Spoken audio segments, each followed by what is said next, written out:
He didn't think he was sitting across from someone who had already made her decision. He thought he was in a negotiation. His name was Richard Caldwell Moore.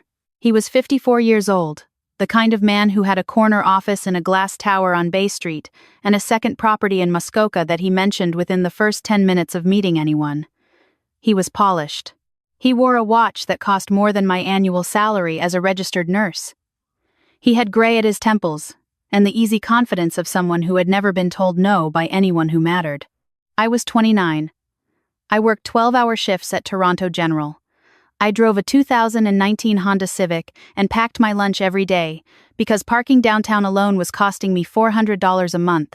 I was not the kind of woman who moved in his circles. I was not the kind of woman he introduced to anyone. That was something I understood going in. What I did not understand, what I could not have prepared for, was that when I told him I was pregnant, he would reach for his phone, open his calendar, and say, calmly, as though scheduling a dental appointment, "I'll have my assistant call a clinic Monday." I remember the sound of the restaurant around us, someone laughing at a nearby table, a server asking if we wanted more water, the ordinary world continuing, completely indifferent to the fact that I had just been handed something that would change the entire direction of my life. I said, "I'm sorry?" He looked at me with an expression I can only describe as patient. The way you look at someone who is about to understand something they don't quite understand yet. "It's not a complicated situation, Claire," he said. My name in his mouth always sounded like he was correcting me for something. This was never meant to be permanent. We both know that. The responsible thing is to handle it now, cleanly. Cleanly. That was the word he used. I was 14 weeks pregnant. I had already heard the heartbeat.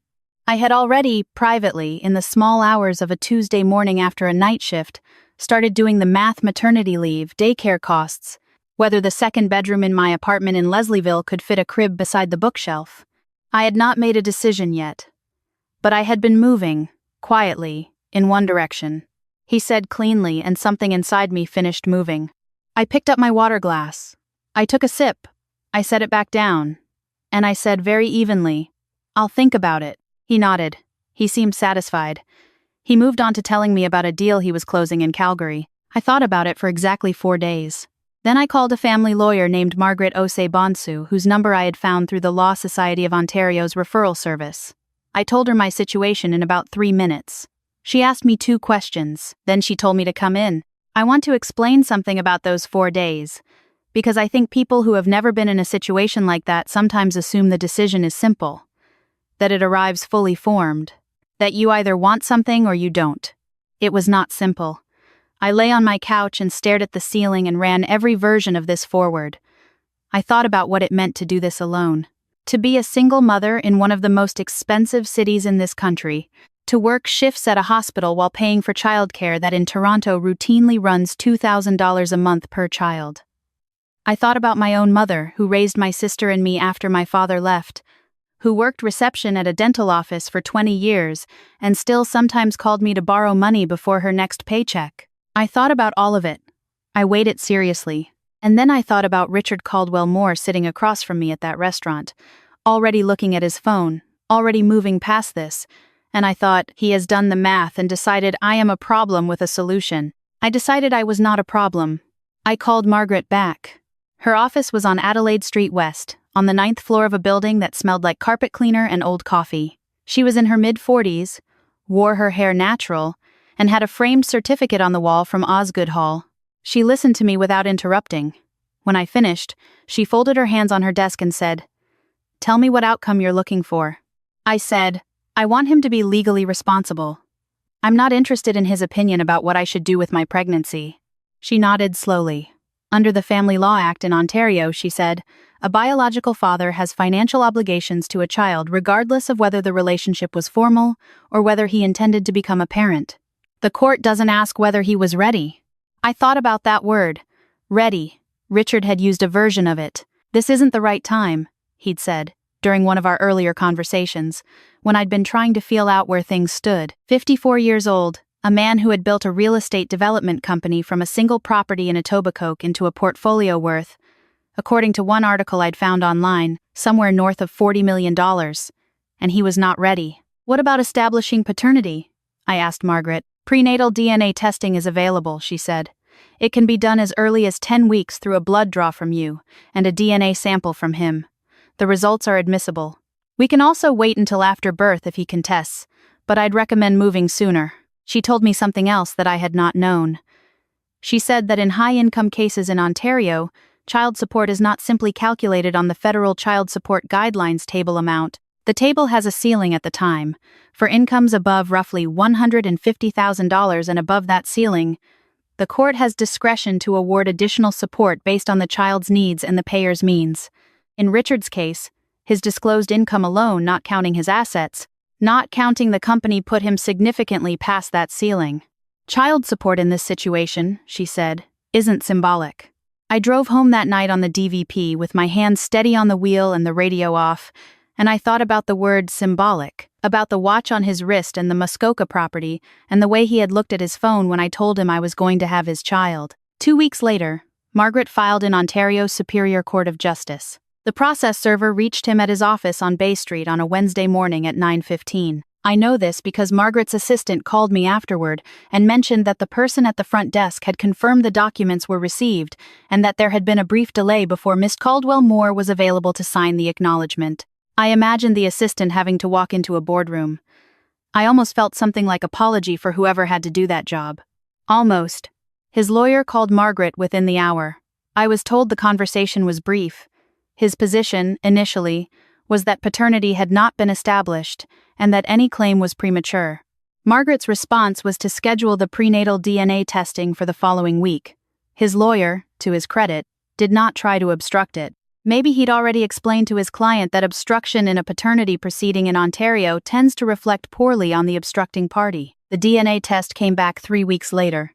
The probability of paternity was 99.998%. I was in the break room at the hospital eating a container of leftover pasta when Margaret called me with the results. I put down my fork and said, "Okay." There was a pause. Margaret said, "How are you feeling?" I said I was fine. She said to come in at the end of the week. The first time Richard contacted me directly after the filing was a text message. It said, "Claire, I think we should talk before this goes further. It would benefit both of us." I read it twice. I showed it to Margaret, who told me to not respond and to forward everything to her. I did not respond. The second contact came 3 weeks later, and it did not come from Richard. It came from his father. I need to explain who George Caldwell Moore was, because his name means something in certain circles in this country. He was 81 years old. He had founded the development company that Richard now ran. He had been on the board of a major Canadian bank. He had a foundation named after him. There was a building at a university in southern Ontario with his name on it. He called me from what I later found out was a personal cell number, not through a lawyer, not through an intermediary. He called me on a Sunday afternoon when I was at my sister's place in Scarborough eating lunch. His voice was low and very controlled. He introduced himself, as though I might not know who he was. He said he understood I was going through a difficult time and that he wanted to help find a resolution that worked for everyone. He said he had spoken with his son and wanted to be direct with me. Woman to woman, no. That is not what he said. He said person to person about what was possible here. He offered me $500,000. Not to terminate the pregnancy. I was, by this point, 22 weeks along, and that was no longer the conversation. He offered me $500,000 to sign a private agreement.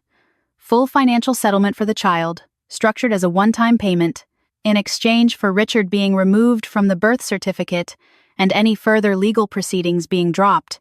He called it a clean resolution that protects everyone involved. There was that word again. Clean. I was sitting at my sister's kitchen table. My sister, Dana, was washing dishes with her back to me, and she must have heard something change in my voice because she turned around and looked at me.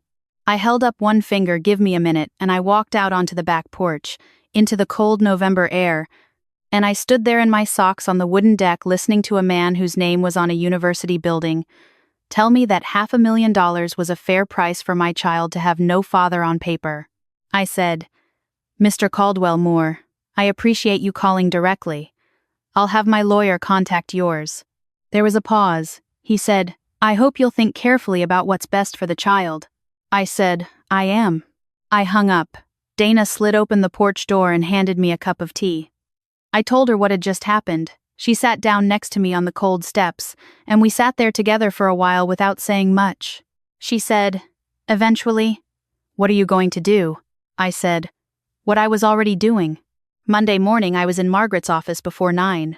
She listened to my account of the call, asked several clarifying questions, noted that contacting a represented party directly was ethically problematic depending on how the call could be characterized, and then she said something that I have thought about many times since. She said, "Claire, I want to make sure you understand what continuing means. It's going to take time. It may get uncomfortable. His resources for legal delay are significant, but I also want you to know what the law says here. The law says this child has a right to financial support from both parents. That right belongs to the child, not to you, and it is not something you have the authority to sell or waive on the child's behalf in any agreement a court would uphold." I asked her what she meant. She said, "Even if you accepted a private settlement, a court can still order child support later because the right belongs to the child. Any agreement that purports to waive a child's right to support is generally not enforceable in Ontario. They may not know that. Or they may be counting on you not knowing it." I thought about George Caldwell Moore on the phone, saying a clean resolution. I thought about whether he had known, when he made that call, that what he was offering me could not actually deliver what he was promising. I thought he probably did know. I thought he was counting on me not knowing. I told Margaret to proceed. The next several months were, I will not pretend otherwise, exhausting. I was working. I was pregnant. I was navigating a legal process I did not fully understand despite Margaret's patient explanations. Richard's legal team filed a series of procedural motions questioning the scope of financial disclosure required, raising jurisdictional questions that Margaret described as creative but unlikely to succeed, requesting additional time at every available opportunity. I had one anxiety-ridden week in February where I lay in bed at 2 a.m. and seriously considered taking whatever was being offered at that point just to be done with it, just to have it over, just to be able to sleep. Dana called me that week, as she often did around that time, and she said something I want to include here because I think it matters. "You're not doing this because you're angry, right? Because if this is about making him suffer, that's a hard thing to sustain." I thought about her question honestly. I said, "I'm doing this because she deserves to have someone be accountable for her. Because 'I'm not ready' is not a legal defense. And because if I walk away from this, I'm teaching her before she's even born that powerful people get to decide what they're responsible for." Dana was quiet for a moment. Then she said, "Okay, then keep going." My daughter was born in March at Toronto General, which is where I work, which meant that half the staff on the floor that night were people I knew personally. My colleague and friend Patricia held my hand for 4 hours. She was born at 11:47 p.m., 7 pounds 2 ounces, with her father's dark eyebrows, which I found both funny and irritating. I named her Nora. I brought her home to my apartment in Leslieville.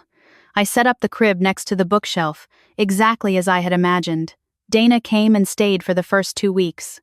My mother drove up from Hamilton and cried for approximately 40 minutes before she started doing laundry. Richard Caldwell Moore had not reached out.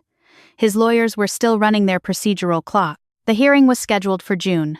I sat beside Margaret in a courtroom on University Avenue with Nora in daycare for the first time, which I had cried about that morning in the parking lot before walking in, and I watched the 2 legal teams present their cases to a judge who had, I suspected, heard versions of this particular story many times.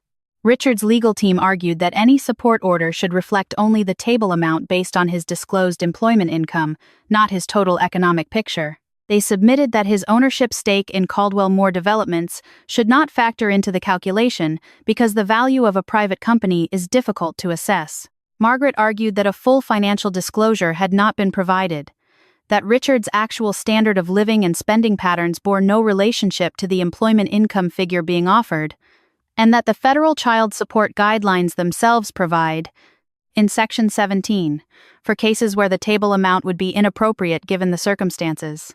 She brought in a forensic accountant. I had not known that was a thing, a forensic accountant. Someone whose job it is to trace the actual financial reality behind the numbers a person chooses to present. He had reviewed what disclosure Richard's team had provided and had identified several significant gaps. The judge ordered full financial disclosure. She gave Richard's team 30 days. What came back, 30 days later, was a picture that Richard's original employment income figure had been, to put it generously, incomplete. The company drew on personal and corporate accounts in ways that had not been reflected. There was a property in British Columbia registered in a way that merited further examination. The forensic accountant produced a supplementary report. I was not in the room for all of it. Margaret managed much of the back-end process and briefed me after. What I can tell you is that when the final support order came through in September, it was not the table amount Richard's team had proposed. It was significantly more. It was structured to account for Nora's actual needs: childcare, healthcare, housing, education relative to her father's demonstrated means. It included a mechanism for review as his income and the company's performance changed. Margaret called me at home on a Tuesday evening to tell me the number. I was feeding Nora a bottle, sitting in the rocking chair I had bought secondhand from a woman in the beaches.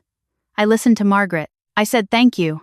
I hung up. Nora looked up at me with her father's eyebrows and her own unreadable expression, the one she had been perfecting for 6 months. I said, "That's yours, not mine. Yours." She blinked. "I want to tell you what happened with Richard, because I know that is what people are waiting for."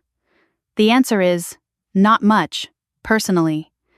His lawyers sent a letter after the order was issued. There was no personal communication. I do not know how he received the news. I do not know what he said to his father. I do not know if he is angry or embarrassed or simply annoyed that the problem he had wanted to handle cleanly turned out to be, in fact, a 7-pound 2-ounce person with a legal right to his financial participation in her life. I don't spend time thinking about his reaction.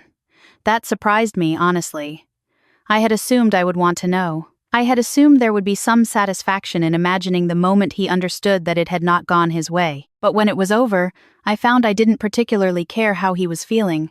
I had stopped needing that. What I do think about is the call from his father, the word clean, the assumption that the right offer, made to the right person at the right moment, would make this uncomplicated. I think about the gap between what he believed he was offering me and what the law actually had to say about it.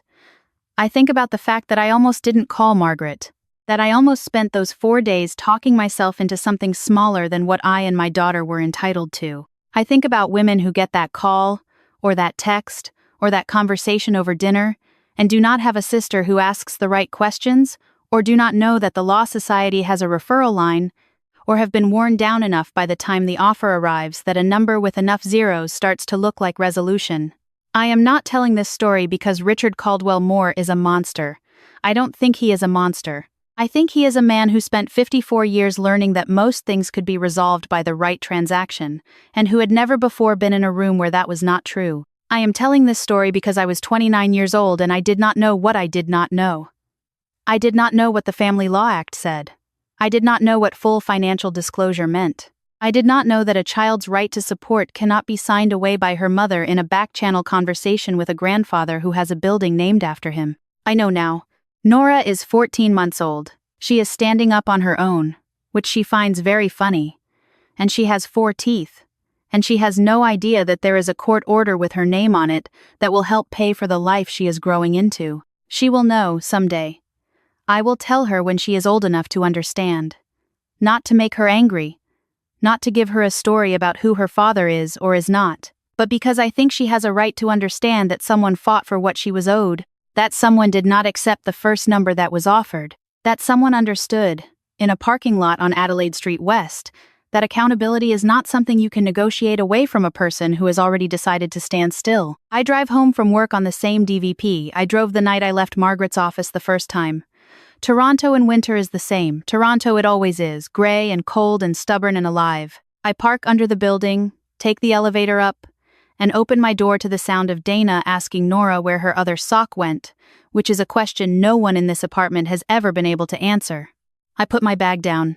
Nora sees me from across the room and does the thing she has started doing recently, the thing that destroys me every time. She pulls herself up on the edge of the coffee table, lets go for exactly 2 seconds, and stands there on her own, looking at me with an expression of complete and total satisfaction. 2 seconds. Then she sits down hard and laughs. I cross the room and pick her up. Protection is not selfish.